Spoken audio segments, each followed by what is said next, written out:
इंतज़ार एक औरत का कहानी का दूसरा भाग। कहानी का पहला भाग जरूर पढ़ें और चैनल को सब्सक्राइब भी करें। इतने दिनों में उसने मुझसे कुछ भी नहीं मांगा था। दिन रात कुछ न कुछ करते रहने का शौक था उसे। जहाँ समय मिला कुछ लिखने पढ़ने लगती। उसकी पेटी में उसके द्वारा लिखे 7 उपन्यास मोटी मोटी कापियों की शक्ल में रखे थे। चूंकि मैं ठहरा गोली बंदूक से खेलने वाला सिपाही, इसीलिए उस ओर मेरा ध्यान ही नहीं गया। 6 माह बड़ी मुश्किल से गुजरे। उसने मुझे हर हफ्ते लंबे लंबे खत लिखे, जिनके शब्दों को पढ़ना भी मेरे लिए मुश्किल हुआ करता था। उत्तर में मैंने भी कुछ पत्र लिखे। वे और चाहे जो हाँ, प्रेम पत्र के दायरे में नहीं आ सकते थे।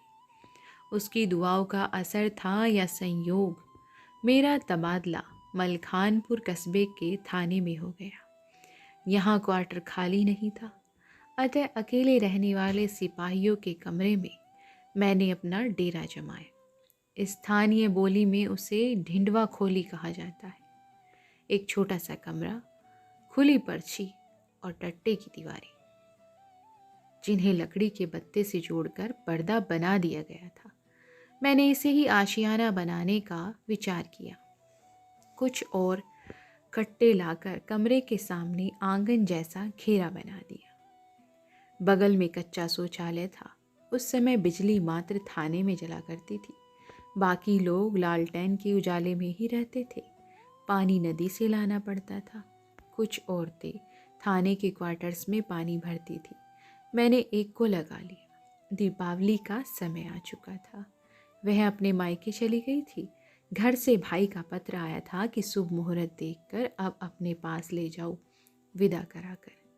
उसके अकेलेपन का ख्याल करके मैंने उससे अपने भतीजे को बुला लिया था। 3-4 लोग जाकर उसे विदा कर लाए। पहले दिन की रसोई का क्या कहना, मुझे इतनी भी समझ न थी कि गीली लकड़ियाँ कैसे जलेंगी। वे लगातार 4 घंटे धुंधाती रही। न दाल पक सकी न चावल।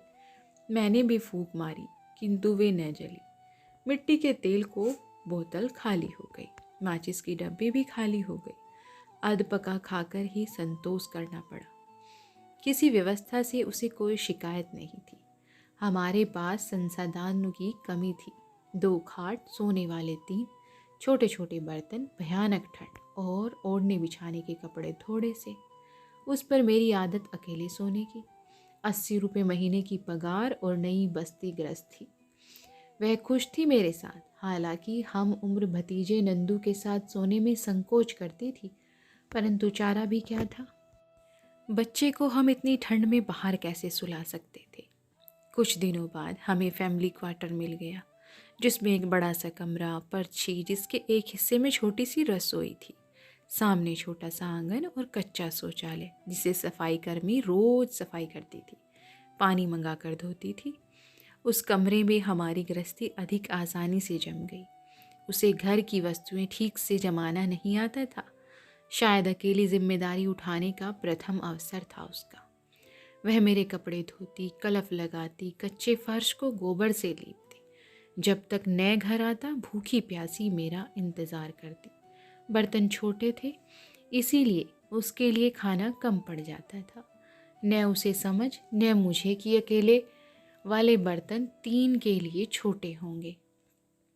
पड़ोस की प्रौढ़ा महिला से उसने बहनापन गांठ लिया था। उसके घर गृहस्थी चलाना सीख रही थी। वह मुझे सदा भयभीत रहती थी। भले ही उसका प्रतिरोध हर बार समर्पण में बदल जाता था। उसकी आंखों में तैरता अपने प्रति डर देखकर मेरा पौरुष और प्रबल हो जाता था। मैं खुश था। हम एक एक दिन का जोड़कर अपना घोंसला बना रहे थे। वह घर सजाने के लिए रातों को जाग जाग कर कपड़ों में कसीदाकारी करती, कपड़े की गुड़िया और मिट्टी के खिलौने बनाती।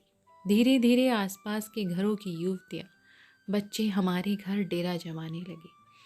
उसके आग्रह पर मैं उसके पढ़ने लिखने के लिए पत्र पत्रिकाएं, तरह तरह की साहित्यिक पुस्तकें लाने लगा था।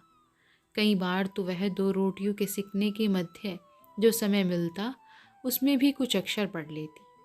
उसे बातें करने का बहुत शौक था। जहाँ किसी को पाती प्रश्न पूछ पूछ कर उसकी पूरी कहानी जान लेती। इसमें वह राजा रंक, जवान बूढ़ा, स्त्री पुरुष का कोई भेद न करती। उसकी बातें चर्चा का विषय बनती। मैं ठहरा लठ भारती। उसे समझाने योग्य भाषा कहाँ से लाता। डांटता वह रोती, नाराज होती, किंतु 2-4 दिन बाद फिर वही हरकत। मैं उसे सीधे सीधे कह देता कि तुम एक खूबसूरत युवती हो, तुम्हें युवकों से इस प्रकार खुलकर बातें करना शोभा नहीं देता। तुम भोली हो, मर्दों की नज़र का अर्थ नहीं समझती। चले आ रही हैं, कोई दीदी, कोई चाची तो कोई भाभी कहते। मन में क्या है मुझसे पूछो, मैं जो हर रास्ते से गुजर कर तुम्हारे पास आया हूँ। हमारी पहली होली थी। उसने घर को लीप बुहार कर स्वच्छ किया था। सारे कपड़े धो डाले थे। पड़ोसन से पूछ पूछ कर गुजिये बनाए थे। मैंने खुशी से फूले फूले सबके यहाँ गुजिये पहुँचाए थे।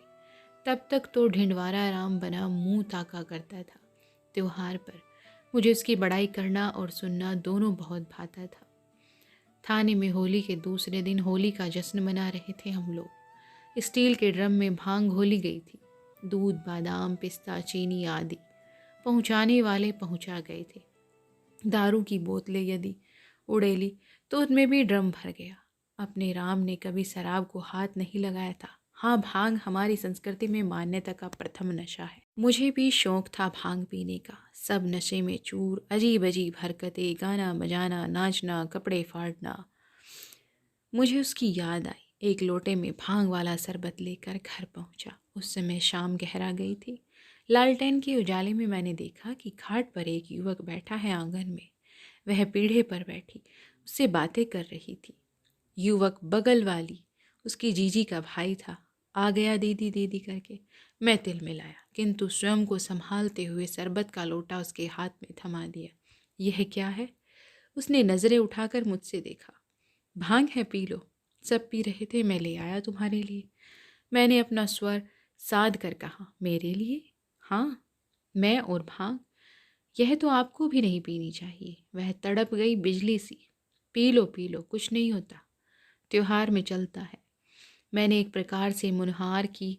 आपको शर्म नहीं आती मुझसे भांग पीने के लिए कहते हुए? उसके हाथों से लोटा छीन कर जमीन पर पटक दिया मैंने। उसमें रखा शरबत तो गिर रहा था। मेरे अंदर जैसे कुछ दरक सा गया। मेरा हाथ उठा और झन्नाटेदार तमाचा उसके गाल पर बैठ गया। मैंने उसकी माँ बहन को भद्दी भद्दी गालियाँ दी। वो अंदर भागी, कमरे के एक कोने में बैठकर रोने लगी। मुझे दोहरी चोट लगी।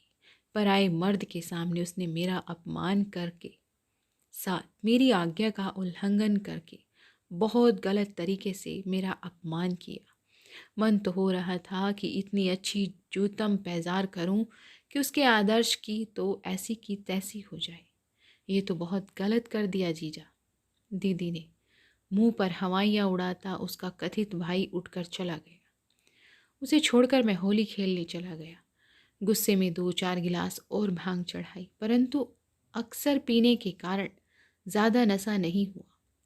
नंदू भांग के गिलास चढ़ाता होली खेल रहा था। घर आकर देखा तो वह उसी जगह बैठी रो रही थी जहाँ मैं उसे छोड़ कर गया था।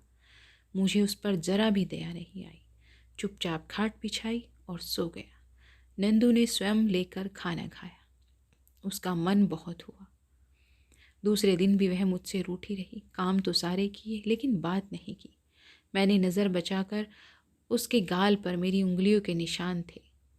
रोते रोते उसकी आंखें भी सूज गई थी। मुझे उस पर प्यार आ गया। ना समझ है, धीरे धीरे सब समझ जाएगी। मैंने खुद को समझाया। तुमने शरबत क्यों फेंका? मैंने उसे बाहों से खींचकर अपने सामने किया। शरबत था या भांग थी? उसने आंखें चढ़ाई। जहर तो नहीं था ना? कहती हो पति की आज्ञा सबसे बड़ी है, फिर क्यों नहीं मानी? वह जो बैठा था तुम्हारा, उसे दिखा रही थी अपनी शान। मैं फिर तलक हो गया। नशा करने की आज्ञा मानना चाहिए। यह किस शास्त्र में लिखा है? जानते नहीं, भांग शराब के समान ही नशा है। इसमें गठिया, वात आदि बीमारियां होती है। बेहोशी आती सो अलग। उसने पढ़ा पढ़ाया उगल दिया। यहाँ बात आज्ञा मानने की है, यदि पति को परमेश्वर मानती हो तो पहले पति को परमेश्वर बनाना भी धर्मपत्नी का कर्तव्य है। क्या भगवान राम ने अपनी पत्नी सीता को भांग खाने की आज्ञा दी? गलत आज्ञा देना आपकी गलती है। वो बहुत गुस्से में थी। ठीक है, मेरी गलती थी, बाद में कह सकती थी। तुमने दूसरे आदमी के सामने मेरा अपमान किया। आगे की कहानी के लिए आप कहानी का तीसरा भाग जरूर देखें। तीसरा भाग हम अपलोड कर चुके हैं।